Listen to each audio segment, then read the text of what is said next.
All right, here we go. I'm Mr. Pike, and I'm going to read to you Chapter 2 of my favorite 4th grade book by the Great Horn Spoon. And, of course, I've got to have my Great Horn Spoon with me. That'll come up later on in the chapter, because if you were like me, for years I was saying, what is a horn spoon? And what does it mean by the Great Horn Spoon? And you'll find that out in the book as we go a little bit later. So I'll leave you waiting. We're in Chapter 2, How to Catch a Thief. So follow along as I read. Chapter 2, How to Catch a Thief. After many days, like a dog after a rain, the Lady Wilma shook winter from her masts and riggings. She entered the southern latitudes. The sun came out bright and fresh, as if newly forged, and the nights were speckled over with stars. The fires went out in the potbelly stoves, and the passengers began to shed their great coats and heavy woolens. In another week, they were down to their shirt sleeves. In the lower regions of the ship, Praiseworthy and Jack were still at their shovels. They were powdered over with coal dust. But Jack did not mind the work. It toughened him for digging in the gold fields, he thought.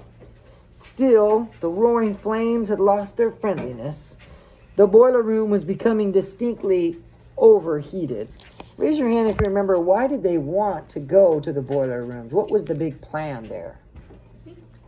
Like they're super cold down under the deck and like they're shivering. So. Right. It was a good plan to warm up while they worked and stayed on the ship. Master Jack, said Praiseworthy, thinking of the tropic zones that lay ahead. Another week at our post, and we shall be roasted alive. But the heat did not bother Jack, for every turn of the paddle wheels brought the far country a bit closer. Even though the sea route was the long way around, it was faster than the overland trail across the plains. The ox-drawn wagon trains were sometimes a year in reaching California, and Jack was in a hurry. If you remember, there were 3 ways to get to California from the east. They could go by land, which took a long time, the longest. They could go by sea, or they could go by sea and land and cut right through Panama, which now we have the Panama Canal. Every day counted. It was fine with him that Captain Swain was making a race around the Horn. The captain was in a hurry, too. Still, it would be months before the Lady Wilma dropped anchor in San Francisco Bay. There would hardly be enough time to complete the voyage, reach the mines, make a fortune, and return to Boston before Aunt Arabella had to sell everything. But try they must. This infernal firebox, Praiseworthy said, wiping the sweat from his face. We must think of a plan. We must expose the rogue who light-fingered our passage money. The truth of the matter was that neither Jack nor the butler had the slightest idea how to go about catching a thief. But Praiseworthy was undaunted. They would surely think of something. Meanwhile, they fed the flames, strengthened their backs, toughened their hands, and slept on deck under the balmy sky. In their free time, they washed in buckets of seawater, and Jack began a letter home. He had no idea when or where he would mail it, but Praiseworthy had packed a pen and paper and had no intentions of allowing Jack to forget his duties. But I would avoid any direct mention of our temporary misfortune, said the butler with a wink. No point in worrying your Aunt Arabella, even for a moment. And finding a shady spot under a lifeboat, Jack spread out his writing material and began. Dear Aunt Arabella, dear Constance, dear Sarah, by the time you found my note on the tea service and learned that Praiseworthy and I have joined the gold rush to California, I'm writing this at sea. Please do not worry, as we are well and happy and getting plenty of good exercise. Get it? Our ship is the Lady Wilma, and we're racing the Sea Raven to San Francisco. But at the moment, we don't know whether we are ahead or behind, as our ships became separated in the bad weather. But now the sky is as blue as it can get. It's hard to remember that you're still having winter back in Boston. I go barefoot. Praiseworthy says we will soon be seeing the Southern Cross in the sky. I'm getting used to the food. We have salt beef and sea biscuits, which are very filling. For dessert, we have dandy funk, which is molasses pudding, or plum duff, which is just what it sounds like. You be very proud of me, Aunt Arabella, as I eat everything. Praiseworthy wants to be sure to be remembered. We are partners. We intend to come sailing back to Boston in a year. We'll be rich as can be. The ship is very crowded. Everyone is anxious to get to California before the gold is gone. And we see other ships on the sea almost every day. They're all California bound. I think it is going to be very crowded in the gold fields. I'll tell you about some of our passengers. There's a horse doctor with a wooden leg. There's a judge with a scar over his eye. He rolls his own cigars and carries a sword cane. They say the mark over his eye is a dueling scar. And we have several soldiers who fought in Mexico. They call themselves Mexico fighters and spend most of their time telling stories about the war. They're high-spirited and always laughing. I meant to mention that we have animals aboard. They'll provide fresh meat during the voyage. We have a crate of chickens, a sow, and 3 pigs, 2 sheep, and 1 head of beef. I've made friends with the smallest pig and named him Good Luck for good luck. Praiseworthy says pigs are very smart. It seems strange not to be in school, but I'm learning things every day. I'll leave this letter unfinished and take up my pen again as the adventure befalls us. The following day, toward dusk, Jack was washing up in buckets of seawater when Praiseworthy was struck as if by lightning. "Master Jack!" he exclaimed. "You have it!" "Have what?" answered Jack, looking up. He had had good luck with him in the boiler room, and now even the pig was covered with coal dust. "Why, the answer." "The answer? The answer to what?" Praiseworthy's eyebrows shot up with delight. "We'll catch the thief scoundrel at last. You hit it, Master Jack. You have indeed." Jack couldn't think of what he'd hit, but the next thing he knew, he was following Praiseworthy like a squirrel up one ladder and then on another to the pilot house.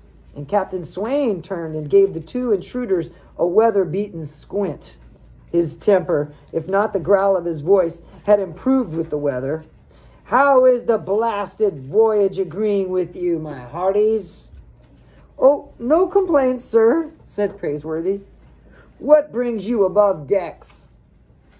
And Praiseworthy answered, "You may recall that Master Jack and I suffered a slight misfortune at the very outset of the voyage. Some blasted, that is to say, some despicable thief made off with our funds. Master Jack here has hit upon a scheme to expose the rascal." "Me?" said Jack. "Bah!" said the captain. "I don't believe there's any such scamp aboard my ship. I asked the first mate to make a close examination of our passengers list. Gentlemen they are, most of them, and the others are too crude for the clever art of cut purse." "Nevertheless," said Praiseworthy, "I believe he's among your passengers, like a fox among sheep. Allow us to prove it." Captain Swain scratched through his dark whiskers. "How do you figure on exposing him?" "We won't expose him at all, sir. He'll expose himself. If you will have all the passengers assemble in the main saloon after dark, we'll know very soon whether or not you have a clever thief aboard." "By grabs," said the captain thoughtfully, "it's worth a try." When the sea turned black, the whale oil lamps were lit in the main saloon, and the passengers began to gather. They joked and joshed, glad for something to do, for they were not used to the idleness of sea life. Jack waited on deck with the black sow from the animal pens. He saw the horse doctor enter on his peg leg, followed by the judge smoking one of his homemade cigars, and the ex-soldiers were singing, "I'm going to California with my wash bowl on my knee." When all the passengers were assembled, the captain made a grand entrance, puffing on the twisted black cigar, and with his long coat flapping almost to his knees. "Gentlemen," he said, I'll get to the point. I'm told there may be a thief among us, a cut purse. And we can't have that now, can we? No, roared the gold seekers, giving their purses and money belts a reassuring touch. Well, we'll string him up, a big fellow known as Mountain Jim yelled out. He had a full red eyebrows and wore a bobcat cap. The captain held up a hand to stop the voices. Now this cut purse has already struck, gentlemen. He lifted the savings of Mr. Praiseworthy and his young partner. You've seen them working off their passage in the coal bunkers. And the thief may strike again. If any one of you may be his next victim. He may be standing at your elbow. And I'll now turn the meeting over to our aforementioned persons who have a plan to capture the scoundrel. Praiseworthy, tall and calm, stepped forward. Thank you, Captain Swain. Our plan is very simple, gentlemen. Master Jack, the sow, please. Raise your hand. Do a little reminder. What is the sow? Maybe you don't know. What is a sow? The pig. It's a little baby pig, right? At that signal, Jack led the black hog to the center of the saloon and tied her to a post. The men began to exchange baffled glances. What had a large sow to do with catching a thief? But if there was a thief among them, they wanted him caught. Their own purses weren't safe with a light-fingered fellow aboard. A pig is a smart animal, Praiseworthy explained. None smarter, yelled out Mountain Jim. Now, take this old sow, Praiseworthy went on. She's very wise. And we've discovered that she can tell a dishonest man by the mere feel of him. She squeals. Gentlemen, you can't even tell a simple lie in her presence. She'll squeal every time. A most remarkable hog, I must say. Jack looked about at the many faces shining under the flickering whale oil lamps. There were the horse doctor and the Mexico fighters and the judge with his sword cane. Not even Mountain Jim with his fur cap was above suspicion. Jack fed the black sow a limp carrot to keep him quiet, but he began to feel anxious. What if Praiseworthy was wrong and the thief wasn't aboard the Lady Wilma at all? I assure you, Praiseworthy was saying, that if the cut purse so much as touches this hog, she'll squeal. And if you'll line up, gentlemen, we'll get on with it. After the lamps are blown out and the saloon is dark, come up to the sow one by one.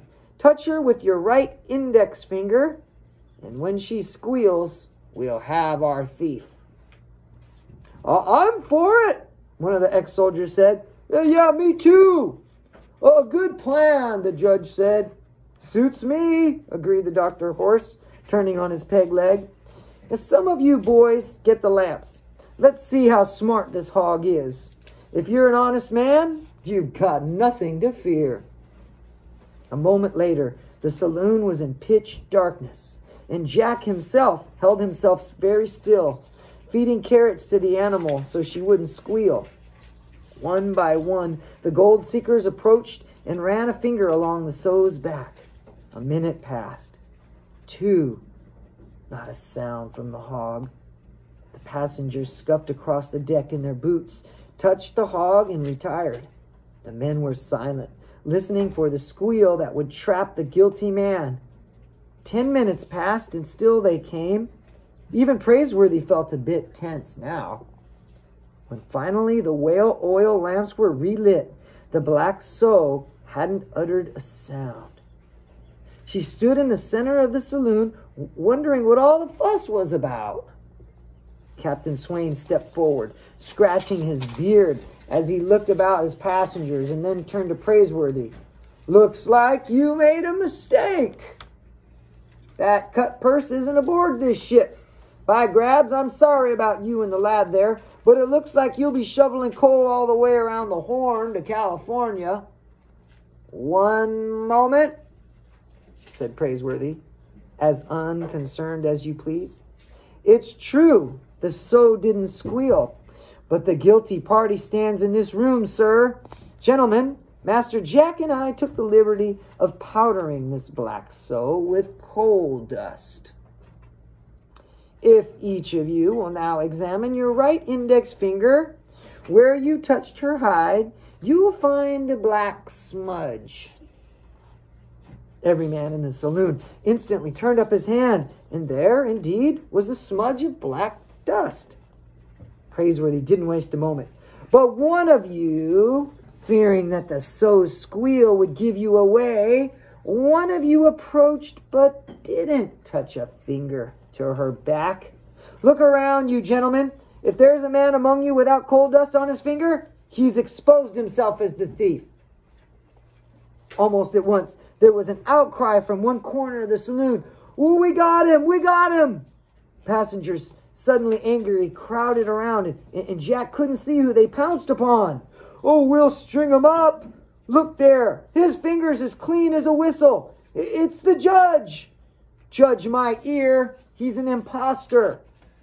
Jack burrowed through the crowd in time to see the judge attempt to draw his sword cane, but the Mexico fighters jumped in and pinned his arms back. By the time the ship's officers got a hold of the frock-coated imposter, his hat was caved in and his cigar hung in shreds from his mouth. And now the crowd opened up, and Jack had never seen Praiseworthy with such a fierce look in his eyes. I suppose we'll find the balance of our money in your cabin, sir. Try to find it, spat the thief, peering from Jack to Praiseworthy and back again. Clever you are. But we'll meet again, I warn you, or my name is not Cut-Eye Higgins. Humbug, said Praiseworthy just as sharply. And the miners had their own idea of justice, and the suggestions went flying around the saloon. Oh, pitch him overboard and let him swim to California. String him up. Put him in irons.